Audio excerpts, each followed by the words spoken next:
마태복음 12장 22절에서 37절 다윗의 후손 예수라는 말씀의 제목으로 함께 은혜의 말씀을 나누고자 합니다. 예수님께서 하나님의 나라가 권능으로 임함을 지속적으로 증거합니다. 예수님께서 권능 있는 하나님의 나라 왕이세요. 그래서 마태복음은 예수님께서 일을 하시는데 권능이 나타나요. 치료의 사역이 나타나고 또 죽은 자가 살아나는 그런 역사가 있습니다. 우리는 대부분 그런 사건을 보면서 신기하다, 병이 나았구나 하고 그렇게 말합니다. 그러나 예수님께서 지금 이 일하심은 좋은 의사 선생님이 아니세요. 죽은 자를 살린 그런 어떤 신비로운 그런 분이 아니세요. 지금 주님이 하시는 일은 주님이 가지고 오신 하나님의 나라, 그 하나님의 나라가 어떤 나라인가를 설명하시는 거예요. 그 나라는 권세의 나라예요. 창조적 능력이 있는 능력의 나라예요.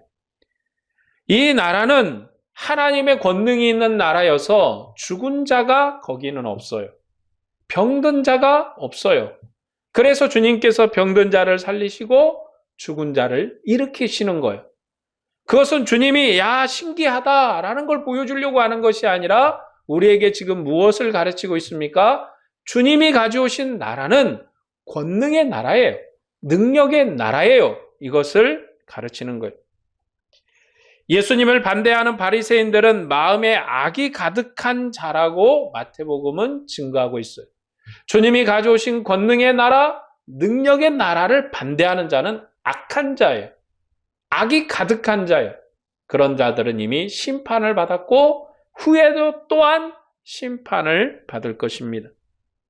천국 왕을 따르지 않는 자는 왕을 반대하는 사람이다 라고 말합니다. 우리가 천국 왕을 따르는 것이 왕을 찬성하는 거예요. 천국 왕이 나갈 때 호산나 찬송을 하고 천국 왕이 또한 우리에게 올 때 영접하는 자가 주님을 따르는 자예요. 그러지 아니하면 모두가 다 반대자예요. 예수님을 해치는 자예요. 충성하는 자와 비방하는 자는 심판날에 그들의 말대로 판단을 받을 것입니다. 충성에 대해서도 판단을 받고 또한 불충하고 또한 예수님을 비방하는 자들도 그들이 하는 대로 판단을 받을 거예요. 만일 우리가 그런 판단이 없다면 우리 신앙이 아주 그냥 하고 싶은 대로 사는 거죠. 내가 하고 싶은 대로 다 살고 예수 믿고 할렐루야 아멘 천국 가면 되지. 그것이 아니라 우리는 우리가 한 말, 우리가 한 행동에 대해서 주님께 판단을 받을 거예요. 그 판단의 심판대 앞에 서기 전에 우리가 먼저 회개하고 또 우리 자신을 돌아보아서 더욱더 주님의 자녀로 또 주님의 백성으로 전력 질주할 수 있도록 우리를 살피는 것입니다. 자, 오늘 말씀은 귀신 들려 눈 멀고 말 못하는 사람을 치료한 그 사건에 대한 이야기입니다. 오늘 본문과 같은 말씀이 마가복음과 누가복음에도 있어요. 공간복음 모두가 예수님께서 사단을 결박한 권세 있는 하나님의 나라 왕이심을 증거하기 때문에 아주 이 내용은 같이 있습니다. 그러나 각 복음서는 본문의 위치와 본문의 도입말과 결론말이 서로가 달라요.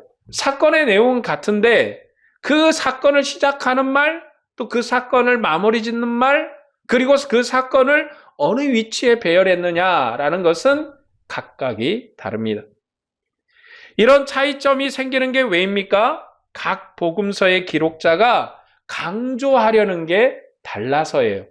틀림이 아니라 다름입니다. 우리는 복음서를 읽으면서 이게 왜 다르지? 왜 여긴 이렇게 얘기하고 저긴 저렇게 얘기하지? 하면서 고민하고 갈등하는 시간이 많이 있었어요. 그러나 그것은 그 차이점이 틀림이 아니라 다름에 대한 거예요. 무엇을 강조하느냐, 무엇을 주로 얘기하느냐에 따라서 한 가지 사건도 다르게 얘기합니다. 그거는 바로 사도적 권세로 해석한 거예요. 우리는 어떤 사람입니까? 해석된 복음을 받는 사람이에요. 마태나 마가나 누가나 요한복음은 해석된 복음입니다. 우리가 해석을 해야 될 복음이 아니라 이미 해석한 복음이에요. 그래서 우리가 마태를 읽고 또 누가를 읽고 마가를 읽고 예수님을 만나요. 마태를 읽고는 왕이신 예수님을 만나고 누가를 읽고는 선한 목자이신 예수님을 만나요. 의로우신 예수님을 만나요. 마가를 읽고는 군대 장군과 같이 용맹하고 그리고 매섭고 능력이 많으신 예수님을 만나는 거예요. 그래서 예수님 우리가 어떻게 표현할까? 마태복음의 말씀을 빌어서 우리가 예수님을 왕이라고 얘기하고 누가복음을 빌어서 예수님 우리의 선한 목자이시다. 의로우신 목자이시다. 그렇게 표현을 해요. 그리고 마가복음을 우리가 읽고 나서 많은 사람에게 증거하기를 예수님은 용맹하시고 능력이 많으시며 분명히 하나님의 나라 영광을 이루시는 그런 권세의 하나님의 아들이시다라는 것을 우리가 증거해요. 그러면 우리는 이제 예수님을 이 사도들이 또 그리고 기록자들이 전한 이 세 관점의 예수님을 만나서 예수님은 왕이시고 우리의 선한 목자시고 능력의 권세 군대 장관 같은 하나님의 아들이심을 우리가 믿는 거죠. 마가복음은 예수님께서 12제자를 택하신 사건 이후에 이 본문의 내용, 우리가 읽었던 이 본문의 내용을 기록을 합니다.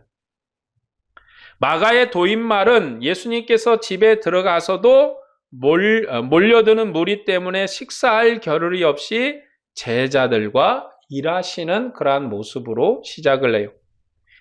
이 모습을 본 무리와 친족들과 바리새인들이 미쳤다라고 말합니다. 이 마가복음에서는 무리와 친족과 바리새인이 대적자로 나와요. 이 사건의 마가복음의 결론은 성령의 권능으로 귀신을 쫓아내신 하나님의 나라 왕을 미쳤다고 말하는 자들에 대한 영원한 정죄를 하시는 거예요. 마가복음은 강한 자를 결박한 권세 있는 하나님의 나라 왕의 전도 사역이에요. 그리고 그분에게 대항하는 자는 영원히 정죄되는 겁니다. 그러니까 예수님을 대항하는 자, 정죄되는 거죠. 우리도 마찬가지로 우리의 나라를 대항하고 우리의 나라를 침공하려는 사람들을 향해서 선한 말을 하지 않아요. 그들을 향해서 공격하고 그들을 굴복시키려고 하는 거죠. 그건 나라 간에도 마찬가지입니다. 예수님도 자신을 비방하고 또 미쳤다고 말하는 그들에 향하여서 영원한 정죄를 하시는 거예요. 자, 누가복음은 예수님께서 기도를 마치시고 제자들에게 기도를 가르치신 후에 이 본문의 내용을 기록을 했어요. 누가복음의 도입말은 예수님께서 말 못하게 하는 귀신을 쫓아내신 것을 본 무리의 여러 가지 반응과 수군거림에 관해서 말씀을 하십니다. 그러니까 반응이 놀랬다는 여러 가지 반응들이 있고 또 뒤에서 수군. 그러니까 무리가 그렇게 했다는 거예요. 결론말은 하나님의 나라 왕을 거역하는 자들의 형편에 더욱 악해져서 7 귀신 들린 집같이 될 것이다 라고 경고합니다. 그러니까 하나님의 나라 왕을 거역하면 이전 형편이 더 어려워져서 이전에는 하나 귀신이 있었는데 그러나 이제 7 귀신이 들어와서 더 나빠진 형편이죠. 그러니까 전에는 1명이었는데 이제는 7명의 귀신이 들어왔으니 얼마나 더 나빠지겠는가라고 경고하십니다. 누가복음은 가르치시는 예수님을 칭송한 한 여인의 반응에 대해서 하나님 말씀을 듣고 지키는 자가 복되다라는 예수님의 말씀을 덧붙이고 있어요. 그러니까 하나님의 말씀을 듣고 지키는 자가 복된 거예요. 그러니까 선한 목자의 가르침에 순종하고 따라가는 자가 복이 되다. 누가복음 하나님의 나라를 가르치는 예수님의 권세 있는 전도 사역을 강조하는 복음서예요. 그래서 예수님의 가르침을 따르는 것, 예수님이 가르쳐준 것을 따라가는 것이 선한 것이고 그것이 복된 길이다라고 말합니다. 마태복음은 그 시작 말이 그때에로라는 그런 말로 시작을 하고 앞에 안식일에 2 사건이 있었어요. 안식일 날 이제 손 마른 자를 치료하시고 그런 사건을 있었고 이제 이 사건에 이어서 본문의 사건을 연결해서, 앞의 사건을 연결해서 이야기합니다. 본문은 온전히 안식을 주시며 대적자와 다투지 않으시며 치료하신 겸손한 종말의 목자이신 예수님을 귀신 들렸다고 비방하는 바리새인에 대한 정죄를 강조해요. 자, 앞에 보면 마가나 누가는 무리가 두 가지 반응이 나타나요. 어떤 이는 예수님을 칭송하고 따르는 무리가 있었고 또 수군수군 하면서 반대하는 무리가 있는 것처럼 보여요. 그러나 이 마태복음에서 무리는 아무도 수군거린 사람이 없어요. 칭송을 해요. 다윗의 후손이다. 칭송을 해요. 이게 다윗의 후손이라는 게 뭡니까? 다윗 왕의 언약을 이어받은 왕이 나타났다라는 칭송이죠. 왜냐하면 예수님을 따르는 무리는 예수님을 따른 이 무리가 하나님의 나라 백성이에요. 예수님 나라의 백성이에요. 그리고 그들이 남은 자예요.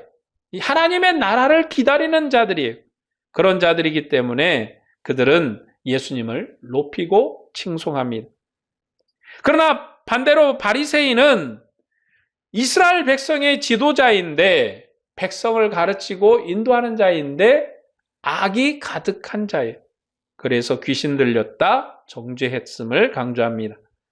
마태복음의 도입말은 예수님께서 귀신 들려 보지 못하고 말 못하는 사람을 치료해 주신 사건을 본 무리와 바리새인의 정반대되는 반응을 기록을 해요. 무리는 다 놀라서 이분이 다윗의 자손이 아니냐라고 그렇게 고백을 합니다. 그러나 반대하는 바리새인은 이 사람은 귀신의 왕이 들렸기 때문에 귀신을 쫓아내는 것이다 라고 비방을 해요. 바리새인은 다윗의 후손을 따르는 무리와 분쟁하는 집단이에요. 그러니까 다윗의 자손, 다윗의 후손을 따르는 이 무리가 하나님의 나라 백성이에요. 남은 자예요. 그들과 대항하는 자가 누구냐? 바리새인이라는 거예요. 이에 대해서 예수님은 이렇게 말씀합니다. 본문 25에서 26절 말씀에 예수님께서 이렇게 말씀을 해요. 예수께서 그들의 생각을 아시고 이르시되 스스로 분쟁하는 나라마다 황폐해질 것이요 스스로 분쟁하는 동네나 집마다 서지 못하리라. 만일 사탄이 사탄을 쫓아내면 스스로 분쟁하는 것이니 그리하고야 어떻게 그의 나라가 서겠느냐. 여러분, 나라는요 분쟁하면 무너지는 거예요. 나라는요 외부의 적으로부터 무너지기도 하지만 대부분의 나라들은 내부의 분쟁으로 그 세력이 약해지고 단합심이 약해지고 단결력이 없어서 망하는 경우가 많이 있습니다. 사탄이 사탄을 쫓아내면 그 사탄의 나라는 스스로 분쟁하는 거예요. 그 나라는 설 수 없다는 거예요. 주님은 사탄을 힘입어 귀신을 쫓아낸 것이 아니라 자기 권세로 귀신을 쫓아내신 거예요. 주님의 권세는 아버지께서 주신 것이고 아버지의 정권을 가지고 아버지의 일을 하셨는데 성령의 능력으로 하셨다는 거예요. 무리처럼 다윗 후손 왕이라고 예수님을 경배해 높여야 되는 것이 바로 맞는 거예요. 그러나 바리새인은 예수님을 비방했어요. 그래서 예수님께서 그들을 심판하신 거예요. 예수님을 다윗의 후손으로 추앙하는 무리와 분쟁하는 바리새인을 예수님은 그의 나라에서 영원히 정죄하십니다. 지금 예수님께서 이스라엘의 지도자들과 많이 다투세요. 정죄하세요. 헤롯 왕과도 싸웠고 그리고 바리새인과 율법 박사들과 많이 싸우세요. 왜냐하면 그들이 이스라엘의 우두머리예요. 이스라엘을 가르치는 자예요. 가르치는 자들이 맹인이 되고 그렇게 되기 때문에 이스라엘이 구렁텅이에 빠지는 거예요. 왜냐하면 이것은 나라에 대한 얘기고 그 조직에 대한 얘기예요. 나라를 형성하기 위해서는 왕 혼자서 일을 하는 게 아니잖아요. 함께 일할 수 있는 장관이나 이런 사람이 있어야 된다고. 근데 그들이 잘못 가면 나라가 망하는 거죠. 그래서 예수님께서 바리새인을 정죄합니다. 하나님께서는 이전에도 그의 선지자를 통해서 그의 백성을 치료하신 일이 있었어요. 백성은 하나같이 하나님의 선지자를 존경했습니다. 선지자를 하나님의 종으로 존경했어요. 백성은 하나님을 섬기며 서로 간에 분쟁하지 않았어요. 이것이 이스라엘 나라의 본 모습이에요. 그러나 종말에 하나님의 아들의 치유 사역을 보고 관원인 바리새인이 예수님을 귀신의 왕이라고 비방을 했어요. 이전에 선지자가 자기 백성을 치료하는 일을 했을 때도 그들은 하나님을 존경하고 또 하나님의 종을 존경하고 서로가 비방하지 않고 하나님을 따르는 일심의 마음으로 서로가 섰단 말이에요. 그런데 하나님의 아들이 오셔서 이전에 선지자는 볼 수 없었던, 이전에 선지자가 행하지 않는 권세와 능력으로 귀신을 이기고 승리하는 능력을 보고도 예수님을 귀신의 왕이라고 비방을 하는 거예요. 그들은 종말의 메시아시고 다윗의 후손이라 칭송하는 무리와 분쟁하는 자들이에요. 바리새인은 악함에서 악을 토해낸 자들이에요.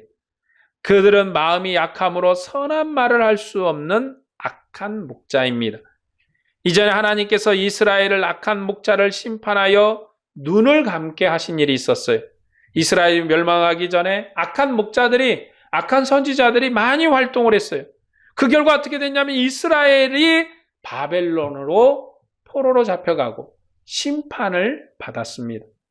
이처럼 종말에 하나님의 아들이 그를 대적하는 바리새인의 눈을 어둡게 하셨으며 그들을 정죄하세요. 아들의 정죄는 그냥 심판이고 그들을 향한 심판이고 이스라엘의 종말론적 심판이에요. 영원한 정죄입니다. 그냥 단순하게 너희 잘못했어 하는 정도가 아니라 영원한 심판이에요. 본문 30에서 32절 말씀을 볼까요? 나와 함께 아니하는 자는 나를 반대하는 자요 나와 함께 모이지 아니하는 자는 해치는 자니라. 그러므로 내가 너희에게 이르노니 사람에 대한 모든 죄와 모독은 사하심을 얻되 성령을 모독하는 것은 사하심을 얻지 못하겠고 또 누구든지 말로 인자를 거역하면 사하심을 얻되 누구든지 말로 성령을 거역하면 이 세상과 오는 세상에서도 사하심을 얻지 못하리라. 이게 어렵게 생각할 거 없습니다. 지금 예수님께서 하신 일이 귀신을 쫓아내시고 듣지 못한 자를 듣게 하시고 보지 못한 자를 보게 하신 거, 그게 그냥 좋은 의사, 선생님으로 하신 게 아니라 성령의 권능이에요. 능력을 보여주셨는데 그것을 따르지 않으면 사함이 없다라는 거예요. 그러니까 우리가 이거를 이제 목사님한테 적용을 해가지고 목사 말 안 들으면 너희들 사함이 없어. 이렇게 가면 안 돼요. 큰일 나요, 이거. 여러분, 목사도 교회 일원이고 교회 일원으로서 함께 주님의 나라를 섬기는 사람. 실수할 수 있어요, 목사도. 말에 실수가 있고 행동에 실수가 있고. 왜냐하면 똑같은 사람이고 어떤 상황에서 항상 옳은 것만 결정할 수 있는 게 아니거든요. 그런데 목사 말을 거역하면 너희가 성령을 이거는 메시아적 사역에 관한 거예요. 무슨 말씀인지 아시겠죠? 교회 공동체에서 목사님 그렇게 하시면 안 될 것 같습니다. 생각해 보니까 그러겠네요. 그렇게 결정하는 게 맞지 않겠네요. 그럼 이렇게 합시다. 이렇게 수정하는 거예요. 그게 교회죠. 교회는 함께 주님을 섬기는 공동체지 여러분 목사가 메시아예요? 아니거든요. 그렇기 때문에 그러는 거예요. 지금 이 예수님의 말씀은요, 메시아적 사역에 관한 말씀이에요. 지금 주님이 오셔서 귀신을 쫓아내셨어요. 보지 못한 자를 치료하셨어요. 듣지 못한 자를 치료하셨어요. 이게 그냥 어떤 사람이 잘 치료했다가 아니라 성령의 권능이 나타난 거예요. 메시아적 권세가 나타났어요. 메시아 권세가 나타났는데 이것을 반대하면 사함이 없다는 거예요. 지금도 마찬가지입니다. 우리가 예수님을 거절하면 사함이 없어요. 그게 우리 아들인데요. 그게 우리 남편인데요. 어쩔 수 없어요, 그거는. 예수님을 믿어야죠. 그래서 우리가 끊임없이 그를 위해서 기도하고 끊임없이 우리가 복음을 전하고 끊임없이 그가 예수님을 따르기를 소망하는 것입니다. 하나님의 아들이 자기 백성을 귀신에게서 건져내신 권세를 보고도 그를 귀신의 왕이라고 비방하는 것은 바로 죄예요. 능력이 나타났는데, 권세가 나타났는데 그걸 비방하면 사함이 없다는 거예요. 그런 자는 하나님의 나라에서 분쟁하는 자이고 영원히 배제될 것입니다. 하나님께서는 그의 종에게 그의 영을 주셔서 그의 일을 하게 하셨어요. 하나님께서 종말의 왕이신 그의 아들에게 성령을 주셔서 하나님의 전권으로 자기 백성을 죄로부터 구원하시고 그의 천국을 온전하게 세우셨습니다. 아들이 행하신 권세 있는 일은 하나님께서 주신 성령으로 행하신 하나님의 일이에요. 그러니까 주님께서 이 내용을 가지고 말씀하신 결론은 뭐냐면, 내가 행한 일을 보고도 믿지 않고 나를 비방하는 너희가 영원히 심판받을 것이다. 사함이 없을 것이다. 라는 메시아적 얘기입니다. 요한복음 10장 37에서 38절의 말씀을 보면 이렇게 말씀합니다. 만일 내가 내 아버지의 일을 행하지 아니하거든 나를 믿지 말려니와 내가 행하거든 나를 믿지 아니할지라도 그 일은 믿으라. 그러면 너희가 아버지께서 내 안에 계시고 내가 아버지 안에 있음을 깨달아 알리라. 이것은 마태복음도 같은 의미로 우리에게 말씀하는 거예요. 예수님이 행하신 일, 예수님이 나타내신 그 일을 보고 믿으라는 거예요. 그게 바로 성령의 일이에요. 내가 하는 말은, 내가 너에게 말하는 거는 못 믿을지라도 너희가 내게 그것이 말이 틀렸다고 그렇게 너희가 나에게 말할 수 있어. 그러나 내가 한 일을 보고도 믿지 않으면 사함이 없다는 거예요. 왜냐하면 그것이 성령이 하신 일이기 때문에 그런 거예요. 예수님의 행하신 일로 예수님을 알고 아버지를 아는 거예요. 그리고 그 행하신 일로 예수님을 믿고 아버지를 믿는 것입니다. 주님은 누구든지 말로 인자를 거역하면 사하심을 얻되 누구든지 말로 성령을 거역하면 이 세상과 오는 세상에서도 사함을 얻지 못하리라 말씀합니다. 이 세상과 오는 세상, 한 세상이에요.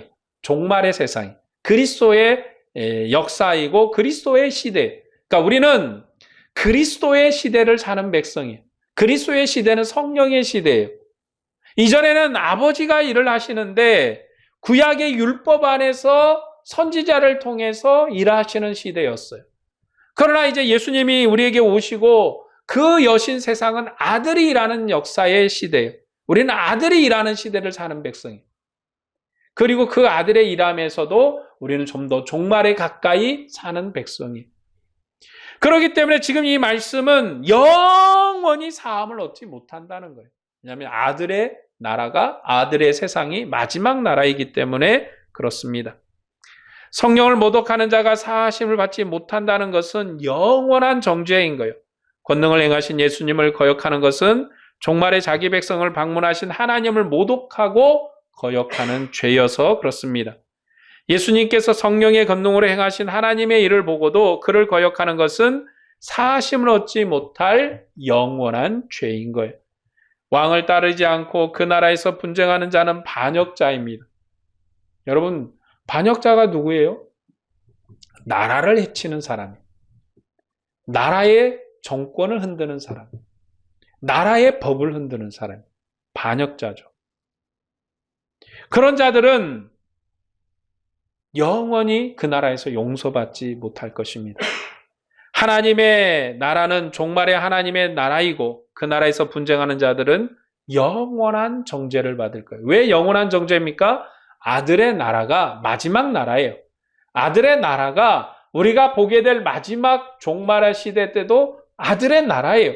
그 아들의 나라가 더 영광스러운 하늘나라로 우리가 지금 이 땅에서 보는 나라가 아니라 더 영광스러운 나라로 완성될 뿐이에요. 아들의 판단이 영원한 거예요. 그렇기 때문에 그 아들에게서로부터 판단받아서 정죄되면 영원한 정죄입니다. 오늘 말씀을 정리하겠습니다.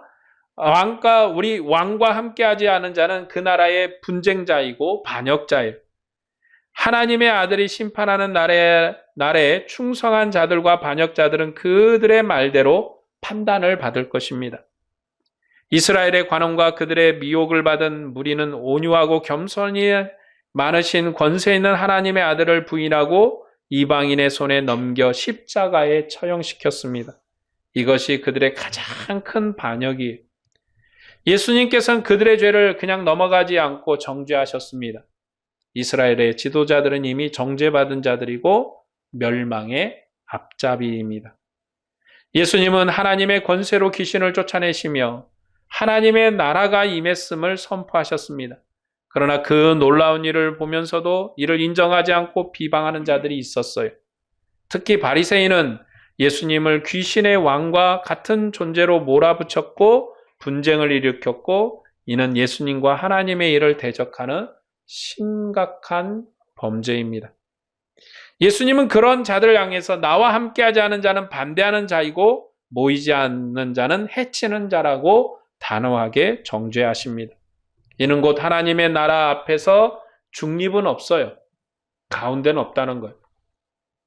아들을 따르든지 멸망자에게 서든지 중간은 없다는 거예요. 예수님을 따르지 않는 삶은 결국 하나님의 나라를 해치는 거예요. 그것을 주님이 오늘 또 자기 백성에게 경고하십니다. 우리는 이 메시아적 사역을 보고 바리새인을 향한 경고를 우리가 배웠고, 이제 우리가 주님 안에서 나를 향한 경고도 우리가 들어야 돼요. 우리는 바리새인처럼 살 것인가? 예수님을 따르는 하나님의 나라 백성 무리처럼 주님을 섬길 것인가? 우리는 예수님을 단순히 좋은 분, 훌륭한 인격의 소유자로만 받아들이는, 그렇게 믿으면 안 돼요. 그거는 윤리적으로 믿는 거죠. 그러나 성경은 그렇게 우리에게 가르치지 않습니다. 아, 성격이 좋으신 분이야? 아, 훌륭하신 분이야? 이렇게 인격적 소유로 가르치는 게 아니라 메시아로 우리에게 설명합니다. 우리는 예수님을 하나님의 아들로 하나님의 나라 왕으로 인정하고 경배해야 됩니다. 예수님과 함께하지 않는 삶은 결국 분쟁을 일으키는 삶이에요. 하나님의 나라에 속하지 않는 자의 삶입니다. 그러므로 우리는 예수님을 믿고 따르고 그분을 인정하고 그분을만을 위해서 살아야 할 것입니다. 예수님을 반대한 바리새인은 결국 스스로 하나님의 뜻을 거슬렸고 그 나라에서 배제당하는 심판을 받았습니다. 이는 오늘 우리에게도 경고가 되는 거예요. 오늘 또 예수님의 권세를 인정하고 그분의 사역을 믿고 또 그분을 경배하는 삶을 우리가 살아야 합니다. 참된 신앙은 예수님을 왕으로 고백하는 거예요. 그분의 말씀에 순종하는 거예요. 그 나라와 함께 세워져 가는 삶을 사는 것입니다. 우리의 입술과 마음은 오직 주님을 높이는 도구가 되어야 됩니다.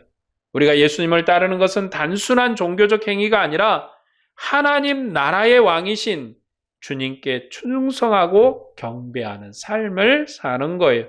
이것이 우리에게 주신 사명이고 이 길을 따를 때 비로소 우리는 진정한 하늘 백성으로 사는 것입니다. 우리가 주님을 따르는 것은 주님을 경배하는 백성으로 산다는 거예요. 여러분, 예수님을 믿는다는 게 뭡니까? 믿습니다. 할렐루야, 아멘. 이게 아니라 주님을 경배하는 백성으로 사는 거예요. 우리의 삶이, 우리의 입술이, 우리의 생활이.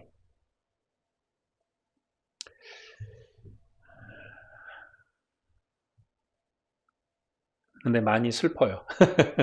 요즘 세상 돌아가는 일을 보면, 특별히 교회 몇몇 사람들의 일들을 보면 많이 슬픕니다. 저는 슬퍼요. 우리가 정말 주님을 경배하는 백성으로 따는 것인가? 자기의 욕망과 욕을 위해서 사는 것인가? 이 시대에 어찌 보면 많은 교회, 그리고 저에게, 여러분에게 오늘 주님의 이 일은, 또 이 경고는, 또 이 심판은, 이 정죄는 우리를 향한 경종일 수 있겠다라는 생각을 가져봅니다. 왜냐하면 우리의 사명이 뭡니까? 주님을 따르는 거예요. 주님을 경배하는 백성으로 사는 거예요. 우리가 어떻게 주님을 따를까? 어떻게 경배할까? 우리가 그런 삶을 살아야 됩니다. 오늘 또 이 사명을 감당하며 주님을 따르는 여러분에게 주님의 은혜와 평강이 충만하기를 축복합니다. 기도하겠습니다.